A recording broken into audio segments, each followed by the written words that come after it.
Hello दोस्तों, स्वागत करता हूं आपके अपने channel teaching edu to you में। सो एवरीवन, आज के वीडियो में हम सीखेंगे दशमलव का घटाना कैसे करते हैं।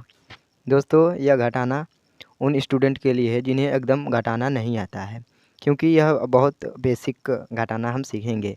अगर आपको यानी जिन स्टूडेंट को घटाना आता है वो वीडियो को स्किप कर सकते हैं। तो आइए हम इस सवाल को सॉल्व करते हैं। इस सवाल में दिया है कि 3 में से 0.42 को घटाना है। तो बहुत से स्टूडेंट को प्रॉब्लम होती है कि हम कैसे घटाएं, इसीलिए मैंने वीडियो बनाया है घटाना का। तो आइए अब हम सीखते हैं कि इसे कैसे घटाते हैं। तो क्या करना है दोस्तों, मैं आपको एक ट्रिक बताता हूँ इन्हें घटाने के लिए। तो आपको मन में मानना है, रफ रफ में लिखना है कि ये जो संख्या लास्ट दशमलव के बाद संख्या दी हुई है 0.42, अगर यहाँ पर भी दशमलव के बाद संख्या अंदर होती और इधर भी संख्या होती तब तो कोई बात नहीं है। लेकिन ये जब संख्या दे दिया है कि 3 माइनस 0.42, तो इसे घटाने के लिए क्या करेंगे, मन में हमें मानेंगे 100। 100 को हम क्या 100 लिख लेंगे यहाँ पर बगल में। तो 100 में से क्या करेंगे, 42 को घटाएंगे। तो यहाँ 42 लिख लेंगे। अब हम घटा देंगे। तो अगर हम 100 में से 42 घटाते हैं यानी 10 में से 2 घटाएंगे तो कितना बचेगा, 8 बचेगा। तो यहाँ 8 लिख लेंगे। यहाँ 9 बचा। 9 में से अगर हम 4 को घटाते हैं तो कितना बचता है, 5। तो यहाँ 5 लिख लेंगे। तो इसे लिख लेंगे ना। तो क्या करेंगे, जो 3 है इसमें से 1 घटा देंगे। घटा करके घटाएंगे तो कितना बचेगा, 2। 1 घटा देंगे तो कितना बचेगा, 2। तो 2 और जो ये संख्या आई है 58, दशमलव लगा कर लिख देंगे। 2.58 इसका आंसर होगा। इसी तरह आपको घटाना है। आइए इसी प्रकार दूसरी सवाल को सॉल्व करते हैं। दूसरी सवाल में दिया है 2 में से 0.76 घटाना है। तो सेम ट्रिक आजमाएंगे क्या, कि मन में हम रफ कॉपी में यानी रफ कॉपी में हम क्या करेंगे, रफ में लिखेंगे 100 और उसके 100 में से 76 को घटाएंगे। तो 76 लिख लेंगे। घटाएंगे तो अगर 10 में से 6 जाएगा तो कितना बचेगा, 4। यहाँ बचेगा 9। फिर 9 में से अगर 7 चला जाएगा तो 2 बचेगा। तो यहाँ 2 लिख लेंगे, यानी 24 आ गया। तो अब हम क्या करेंगे कि 2 में से 1 को घटाएंगे मन में। तो 1 घटाएंगे तो यहाँ बचेगा 1। और जो ये आया है तो यहाँ लिखेंगे 1 दशमलव, फिर ये जो संख्या आई है 2 4, यानी 24 आई है तो दशमलव के बाद लिखेंगे तो 2 4 होगा। तो 1.24 इसका आंसर हो जाएगा। इस तरह आपको सॉल्व करना है।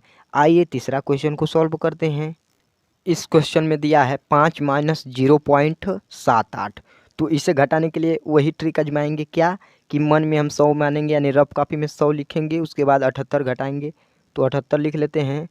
उसके बाद 10 में से तो कितना बचेगा। उम्मीद करता हूँ कि आप लोगों को ये घटाना आता होगा, तो जल्दी जल्दी मैं कर लेता हूँ। तो यहाँ बचेगा 2। और यहाँ 9 में से अगर 7 जाएगा तो यहाँ 2 बचेगा। और जो ए आ गया फिर मन में से 5 मतलब ये 5 में से 1 घटा कर मन में लिख देंगे। 5 में से 1 घटाएंगे तो कितना बचेगा, 4। तो 4 यहाँ लिखेंगे 4, और जो दशमलव लगा कर ये जो संख्या आई है उसे लिख लेंगे 4.22। इस सवाल का आंसर होगा, यानी घटाएंगे तो इतना आंसर आएगा। आइए और क्वेश्चन को सॉल्व करते हैं। इस सवाल में हमें 6 में से 0.14 घटाना है। तो वही ट्रिक आजमाएंगे क्या, कि 100 लिखेंगे। उसके बाद हम 14 को घटाएंगे 100 में से।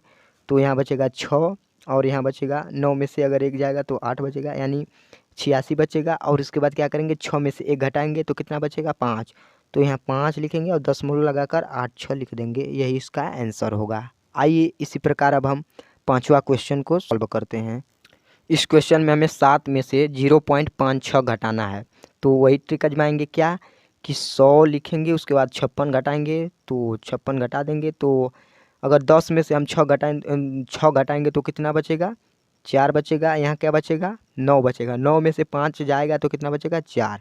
इतना कर लेने के बाद आप क्या करेंगे, जो 7 है मन में से 1 घटा लेंगे तो 6 बचेगा। और 6 को यहाँ लिखेंगे 6 और दशमलव लगाकर ये जो आई है संख्या 4 4 लिख देंगे। आइए एक सवाल को हम आपको होमवर्क में देते हैं। आपको कमेंट में बताना है उसका आंसर क्या होगा। सवाल को आपको कमेंट बॉक्स में बताना है कि इसका आंसर कितना आएगा। हाँ, एक कैलकुलेटर से नहीं करना है, इसे आपको अपने से करना है। उम्मीद करता हूँ कि आपको इतना समझाने के बाद आपको समझ में आ गया होगा कि घटाना दशमलव का कैसे करते हैं, यानी एक संख्या पूरी दी हो और दूसरा दशमलव में हो तो उसे कैसे सॉल्व करते हैं। तो मिलते हैं नेक्स्ट क्लास में। जय हिंद।